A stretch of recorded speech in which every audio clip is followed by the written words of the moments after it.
Amanda said it softly. So softly that, for a split second, I thought I must have misheard her. The greatest wedding gift, she said, smoothing a strand of hair near her temple, her voice calm and reasonable, would be if you disappeared from our family. No shouting, no anger, no raised voice, just a sentence delivered cleanly, neatly, as if it were the most logical solution in the world. The kitchen went quiet. I stood there with my arms at my sides, feeling the blood drain from my face. Behind Amanda, hanging carefully in its clear garment bag, was her wedding dress. White, immaculate, expensive. The lace shimmered under the warm overhead lights. I remembered helping her choose it. Michael stood beside her. My son, the boy I carried for 9 months. The child I rocked through fevers. The man I sold my home for. He didn't argue. Didn't interrupt. Didn't look at me. He just nodded. A small nod. Barely noticeable. But it landed like a verdict. You heard what she just said, right? I asked. My voice sounded strange to my own ears. Michael let out a long breath. Like I was the problem here. Mom, this weekend is about us. The wedding has been stressful. You're always so negative. Negative. That morning, I'd arranged the flowers. That afternoon, I'd helped finalize the seating chart. That evening, I'd listened to Amanda complain about the weather, the caterer, the lighting, the music. The only negative thing I'd done was ask whether we really needed ice sculptures shaped like swans. What did I do wrong? I asked quietly.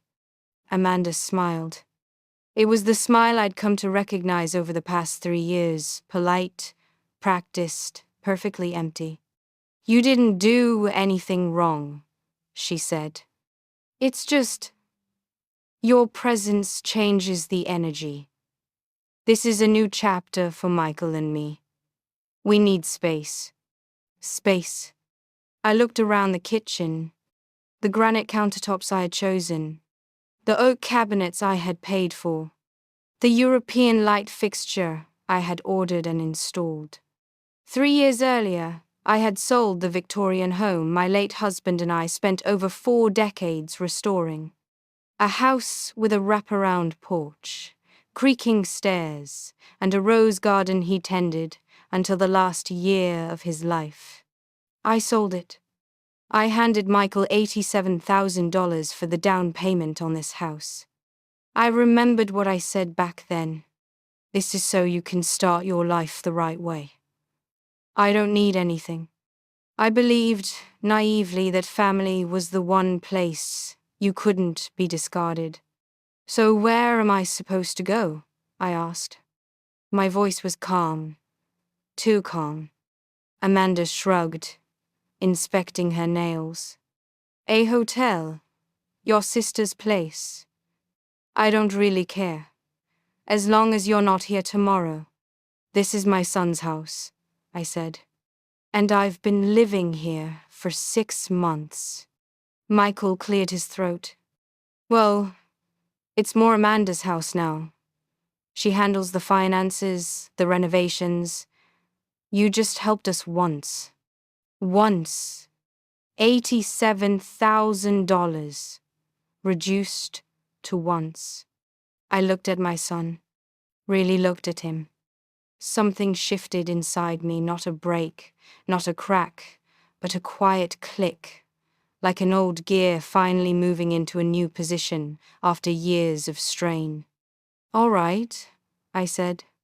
I'll go. Amanda blinked. I think she expected tears. Begging. A scene she could later describe to her friends as my difficult mother-in-law. But I didn't cry. I'll pack my things and be gone within the hour. Michael visibly relaxed.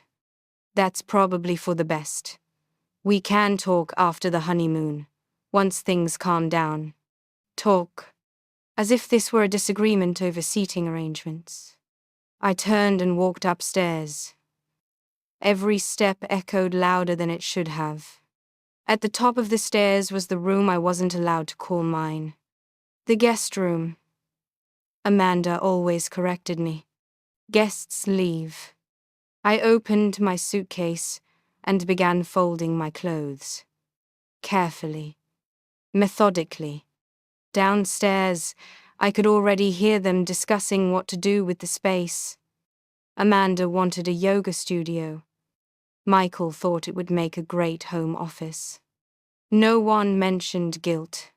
On the nightstand sat a framed photo of my husband, smiling the way he always did, soft, steady, reassuring.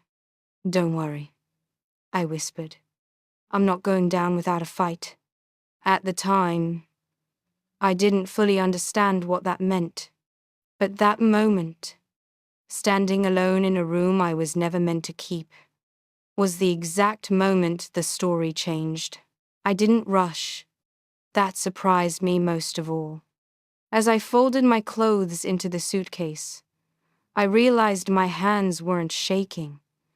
My breathing was steady. Each movement felt deliberate, almost ceremonial, like I was closing a chapter I should have ended years ago. Downstairs, laughter drifted up the staircase. Light, careless laughter. The kind that comes from people who believe a problem has been neatly removed from their lives. I zipped the suitcase. The sound felt final. Before leaving the room, I paused at the dresser and picked up the framed photo of Robert. My husband looked younger there, taken on a beach trip decades ago, his arm around my shoulders, his smile relaxed and certain. 43 years of marriage. He never once made me feel like I was in the way. "I should have listened to you," I murmured. "You always said love without boundaries turns into permission." I set the photo back down and wheeled the suitcase into the hallway. No one came up to stop me. No one asked where I was going. No one said thank you. I carried my bag to the car myself. As I pulled out of the driveway, I glanced at the house one last time. The lights were warm, glowing, inviting. From the outside, it looked like the picture of stability, success, family. I almost laughed. I parked 2 streets away, killed the engine, and sat there in the dark. My hands rested on the steering wheel as the weight of everything settled, not grief, not panic, but clarity. Something was wrong. Not just tonight. Not just Amanda. Not even just Michael. Something had been wrong for a long time. I pulled out my phone and scrolled to the contact I hadn't called in months. Margaret Chen, attorney at law. She'd been handling my affairs since Robert passed away. Methodical, careful, a woman who didn't miss details and didn't tolerate nonsense. It was Saturday evening, late. I hesitated only a moment before pressing call. "Dorothy?" Margaret answered after the second ring. Her voice sharpened immediately. "Is everything all right?" "No," I said, "and I need you." There was a pause. I could hear the faint tapping of a keyboard. "Tell me what happened." I told her everything. Amanda's ultimatum. Michael's silence. The casual dismissal of $87,000 as helping once. Margaret didn't interrupt. She never did. She listened the way professionals do, quietly, efficiently, storing information. When I finished, she exhaled slowly. "I was afraid this might happen," she said. I frowned. "What do you mean?" "The way they've been treating your contribution," she said carefully. They've been behaving as if it was a gift, not an investment. My stomach tightened. What was it, Margaret? Silence. Then, you don't remember signing the additional documents. My heart began to pound. What documents? The ones I insisted on after you expressed concerns about Amanda's spending, she said. The co-ownership agreement. The loan acknowledgement. I gripped the steering wheel harder. Margaret, please tell me you protected me. She softened her voice. Oh, Dorothy. The $87,000 was not a gift. I closed my eyes. It was a loan, she continued. And your name is on the deed. I felt lightheaded. What? You own 35% of the house, she said calmly. Legally, fully. Amanda never signed the acknowledgement forms I sent, she kept forgetting. But the mortgage company lists you as a co-borrower. The deed is clear. I opened my eyes and stared at the house down the street, glowing quietly in the night. 35%. Are you absolutely certain? I asked. Completely, Margaret replied. Everything is legal and binding. For a moment, I couldn't speak. Then I laughed. A small, breathless sound that surprised both of us. They threw me out of a house I partly own, I said. Yes, Margaret agreed. They did. I watched through the windshield as Michael appeared in the kitchen window, popping open a bottle of champagne. Amanda clapped her hands, spinning in her robe, probably showing her dress to someone on FaceTime. They looked free, relieved, victorious. Hypothetically, I said, my voice steady now. What happens if I decide to sell my share? Margaret didn't hesitate. As a co-owner, you can force a sale, she said. They would have the first right to buy you out at current market value. If they can't afford it, the house goes on the market, and the proceeds are divided by ownership percentage. I pictured Amanda's face. The way she smiled when she told me to disappear. Prepare a notice of intent to sell, I said. There was a brief pause. Dorothy, Margaret said gently. Once we start this process, there's no going back. I know, I replied. And I've never been more sure of anything in my life. After hanging up, I sat there for a long time, watching the house, watching the silhouettes move inside, listening to the distant sound of music. They had no idea. Not yet. But before they found out, I had one more call to make. I checked into a modest hotel across town, nothing fancy, just clean and quiet. I ordered room service, changed into a soft sweater, and sat on the bed as the city hummed outside. At exactly 6:36 p.m., I dialed the number. Sunset Gardens Country Club, a cheerful voice answered. This is Jessica. How may I help you? Hello, Jessica, I said. This is Dorothy Mitchell. I need to speak with your catering manager regarding tomorrow's wedding reception. Oh, Mrs. Mitchell, how exciting, she said. The big day is tomorrow, isn't it? Yes, I replied. And there's been a change of plans. I took a breath. I need to cancel the reception. Silence. I'm sorry, Jessica said carefully. Cancel. As in, cancel? Yes. But ma'am, it's less than 24 hours away. The food is prepared. The staff is scheduled. I understand, I said, and I'm prepared to pay the cancellation fees. There was the sound of papers shuffling. The contract is under your name, Jessica said slowly. with your credit card information. But shouldn't we speak with the bride and groom first? No, I said gently. That won't be necessary. But I'm the one who signed the contract, I continued. And I'm making an executive decision.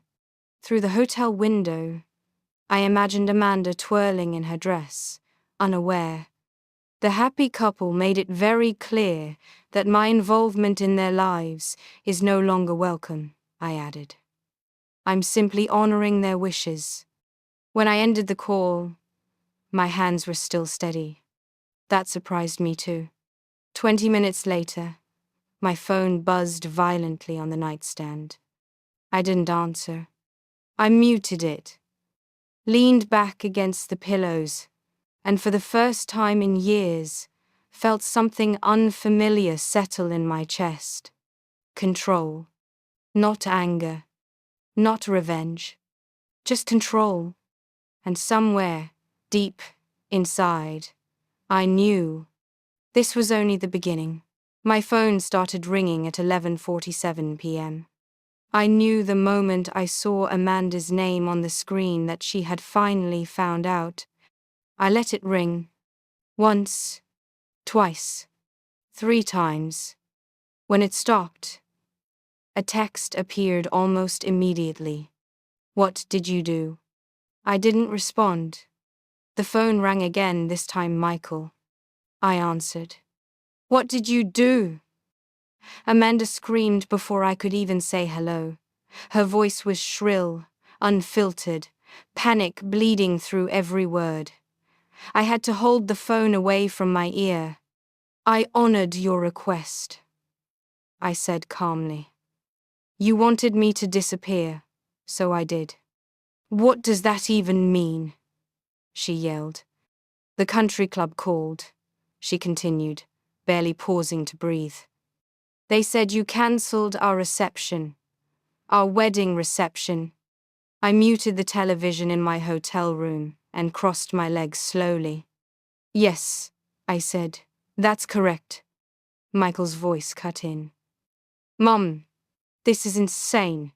You can't just cancel our wedding because you're upset. I didn't cancel your wedding, I replied. You can still get married tomorrow. There was a pause. I cancelled the reception, I continued. The one I was paying for. Silence. Then Amanda whispered, You were paying for it. You didn't know? I asked. The flowers, the band, the photographer, the catering. $14,000. 14,000. I let the number hang between us. But there are 200 people coming, Michael said weakly. I'm sure there are, I said. That does sound inconvenient. You can't do this to us, Amanda sobbed. We trusted you. I almost laughed. You told me the greatest gift I could give your family was to disappear, I said. I'm simply complying. I didn't mean forever, she cried. I just meant for the weekend. Oh, I replied. Then perhaps you should have said that. Michael tried a different tone. His voice softened. Mom, please, come back. Let's talk like adults. The house where I'm no longer welcome? I asked. No, thank you. Where are you even staying? Amanda demanded. That's not really your concern anymore, is it? I said. I could hear frantic whispering on the other end of the line, papers rustling, panic setting in. Can you call the country club back? Michael pleaded. Explain it was a misunderstanding. It wasn't, I replied. It was a business decision. A business decision? Amanda snapped. Yes, I said. Made by the person paying for everything. This will ruin everything, she cried. People will think we're broke. I paused. Well, I said slowly, without my financial support, you might be. Michael inhaled sharply. What do you mean by that? I mean, I said, have you actually looked at your budget lately? More whispering. I've been supplementing your lifestyle for years, I continued. The groceries, the utilities, the car repairs, the little emergencies that somehow keep happening. Those were gifts, Amanda said quickly. Were they? I asked. Because from where I'm sitting, they look like an allowance. Silence. And allowances, I added, can be discontinued. Finally, Michael spoke again. What do you want, Mum? That question told me everything. An hour earlier, they wanted me gone. Now, they wanted to negotiate. I want exactly what you offered me, I said. I want to disappear permanently. My phone exploded after that. Missed calls, texts, voicemails. I ignored every single one. The next morning, I ordered room service and read the paper like a civilized woman. At 9:03 a.m., there was a knock at my door. I checked the peephole. Michael. His tuxedo shirt was wrinkled. His hair was uncombed.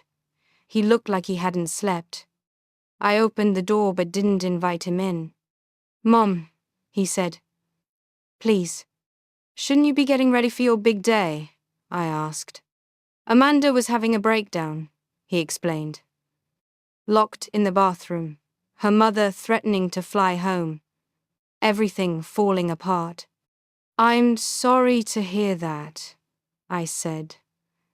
I hope you work it out. He stepped inside without being invited. This is insane, he said. All this over sleeping arrangements? Sit down, I said. Something in my voice made him obey. This isn't about sleeping arrangements, I said. This is about respect. I listed everything. The years of emotional neglect. The way they only called when they needed money. The way gratitude never came without a check attached.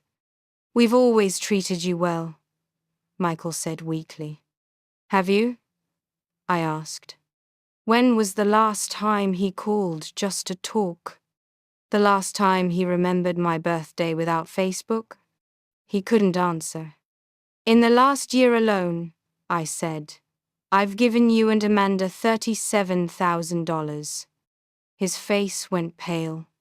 That's on top of the $87,000 for the house, I continued. $124,000, Michael. We were going to pay you back, he said. Were you? I asked. Because Amanda's been shopping for a new car. He put his head in his hands.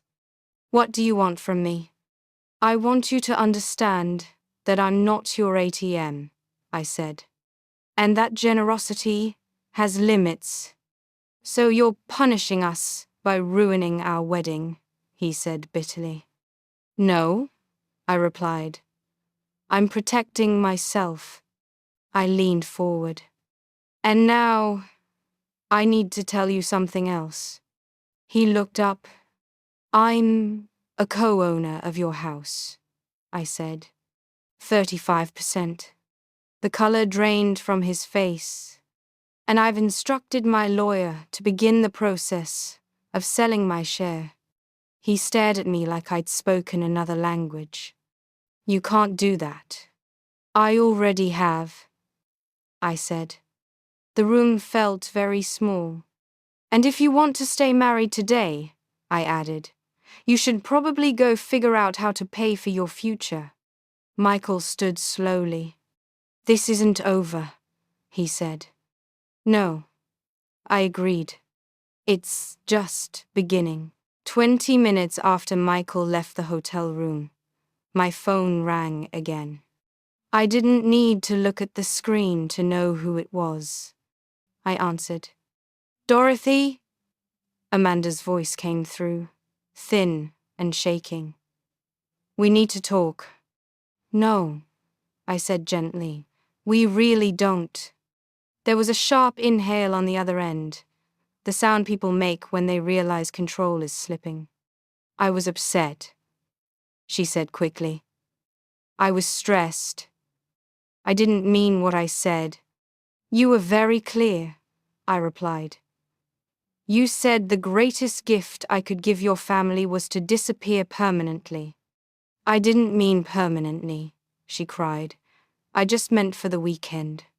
I leaned back against the headboard and closed my eyes. So I was supposed to guess that? I asked.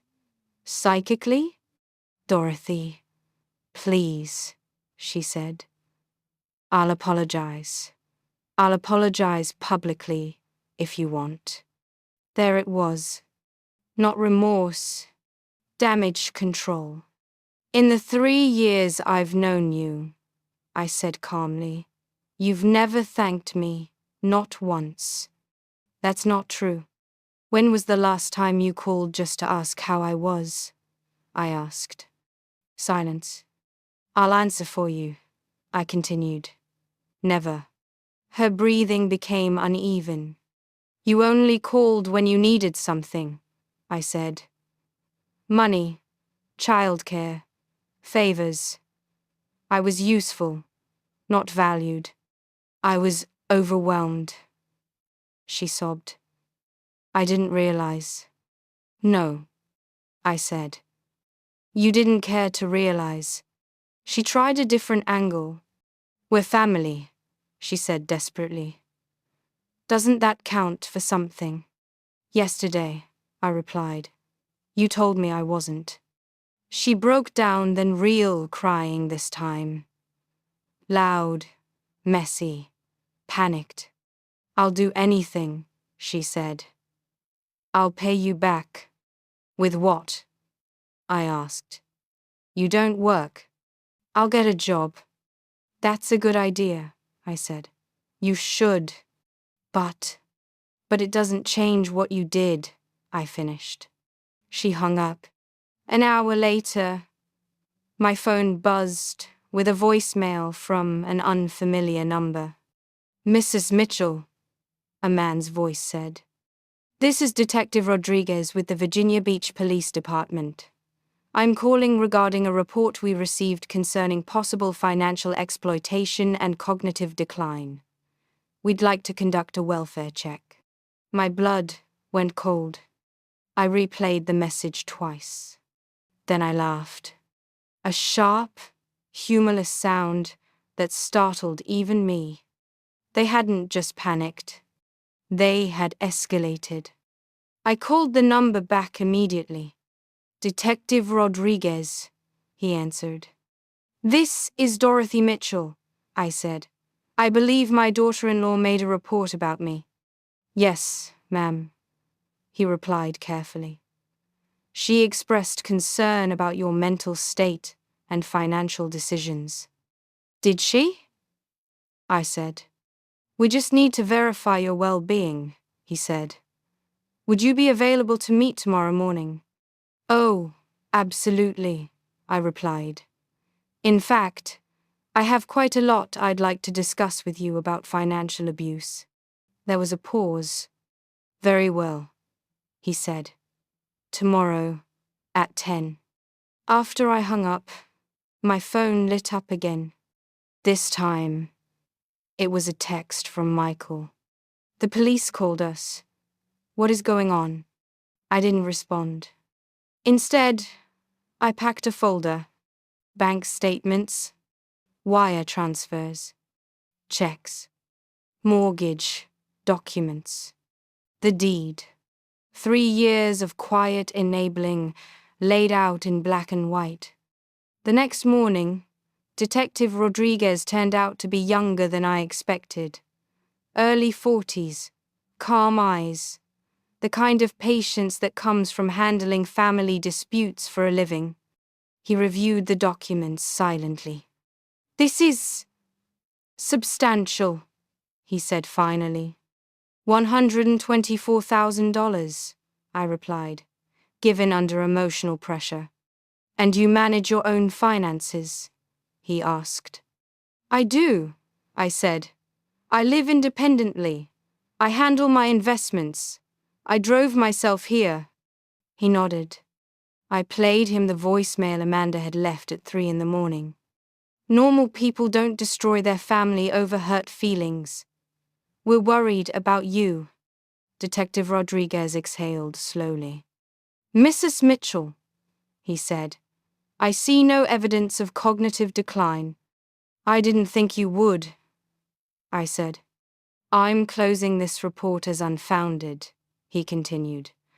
But I do want to give you information about elder financial abuse resources. I believe I've already found them, I said. When I left the station, my phone rang immediately. Michael, they're not pursuing it, he said. The police said you're fine. That's because I am, I replied. There was a pause. Mum, are you threatening us? No, I said. I'm informing you that manipulation doesn't work anymore. Silence stretched between us. Can we just talk like adults? He asked. Yes, I said. But not at the house I co-own. Where then? My lawyer's office, I replied. Tomorrow. Bring Amanda, and bring a real plan. A plan for what? For how you're going to deal with the fact that I own 35% of your home. Another pause. You're serious, he said. I've never been more serious. The meeting was set. Tomorrow, the fantasy would officially end. And for the first time in years, they were the ones who had something to lose. Margaret Chen's office felt different that afternoon. Neutral, controlled, unforgiving. Dark wood shelves lined the walls, filled with law books that looked older than all of us combined. The air smelled faintly of leather and coffee, two scents that always made me feel grounded. Michael and Amanda arrived 15 minutes late. They looked smaller than I remembered. Michael's shoulders were tense, his jaw tight. Amanda's eyes were red and swollen, her usual polish gone. Her hair was pulled back without care. The woman who had once glided through rooms like she owned them now looked like someone who had finally realized she didn't. Margaret didn't waste time. Let's review the facts, she said, spreading the documents across the conference table. Her voice was calm, professional, merciless. Dorothy provided $87,000 for the down payment, she continued. The mortgage lists her as a co-borrower. The deed assigns her 35% ownership. Michael stared at the papers like they might rearrange themselves. We didn't know, he said, quietly. You would have, Margaret replied. If Amanda had signed the acknowledgement forms I sent 3 times. Amanda opened her mouth, then closed it again. I watched them both. For years, I had watched them from the position of someone who was always giving, always adjusting, always apologizing for existing. Now, I was simply watching. The question, I said finally, is what happens next? They both looked up at me. Hope flickered in their eyes. I have 2 options, I said. You buy out my share at market value, or we sell the house. Amanda's lips trembled. We can't afford that, Michael said. I know, I replied. Margaret typed numbers into a calculator. If the house sells today, she said, after fees, you'd net approximately $270,000. Dorothy's share would be around 95,000. Amanda let out a small sound. That's all we'd have left? She asked. Yes, Margaret said. Silence settled over the room. What about another option? Amanda asked softly. There isn't one, I said. Michael leaned forward. Mom, he said, can we work out a payment plan? Maybe monthly payments until we buy you out. I looked at him for a long moment. At what interest rate? I asked. And with what collateral? He had no answer. You owe me $37,000 in emergency loans, I continued. You never tried to repay them. Why should I trust you now? Amanda started crying again. This is going to destroy our lives, she said. No, I said quietly. This is going to reveal them. Margaret cleared her throat. Dorothy, she said. What exactly are you proposing? I had thought about this for days. Here's my offer, I said. They both leaned forward. I'll sell you my share for $75,000 instead of the full market value, I said. But there are conditions. Michael exhaled in relief. Amanda looked wary. First, I said, Amanda gets a job within 60 days and keeps it for at least 2 years. Amanda stiffened. Second, I continued, you sell one of your cars and use the money to pay down debt. Michael nodded slowly. Third, I said, you live on a real budget. No unnecessary spending. No new debt. Monthly financial check-ins with Margaret. Amanda shook her head slightly. That's like being monitored, she said. No, I replied. That's called accountability. They asked for a few minutes alone. When they returned, Michael spoke. We accept your terms. All of them? I asked. Amanda hesitated, then nodded. Margaret began drafting the agreement. As they signed, I watched carefully. Not with triumph, not with cruelty, but with a strange, heavy clarity. They weren't signing a contract. They were signing the end of their illusion. 6 months later, my life looked very different. I lived in a quiet 2-bedroom apartment in a senior community.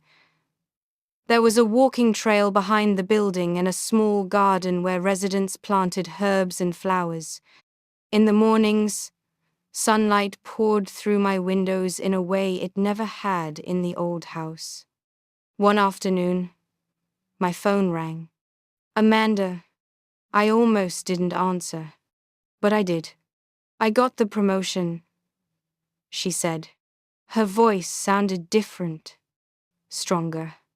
That's wonderful, I said. She laughed, a real laugh this time. I'm exhausted, she admitted. But I'm proud of myself. I never knew I could actually do something on my own. You always could, I said.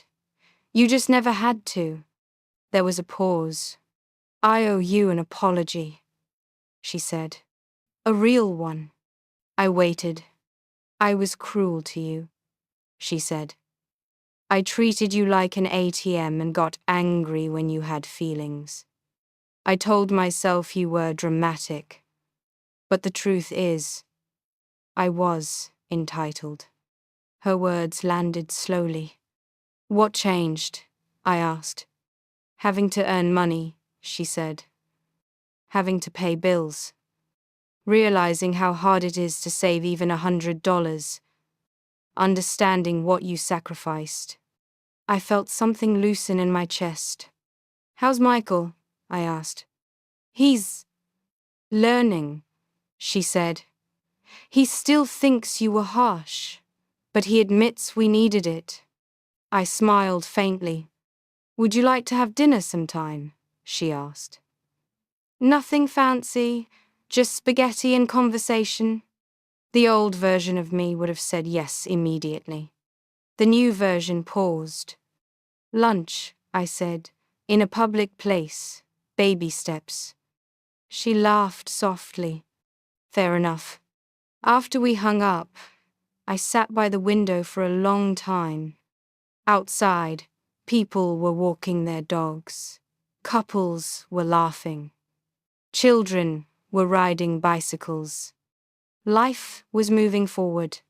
At 68 years old, I was finally learning what it felt like to be valued, not for what I could provide, but for who I was.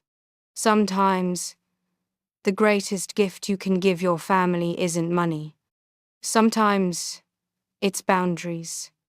And sometimes, the bravest thing a mother can do is stop saving her children from the consequences of their own choices. Because only then do they learn how to stand on their own. And only then does she finally learn how to stand for herself.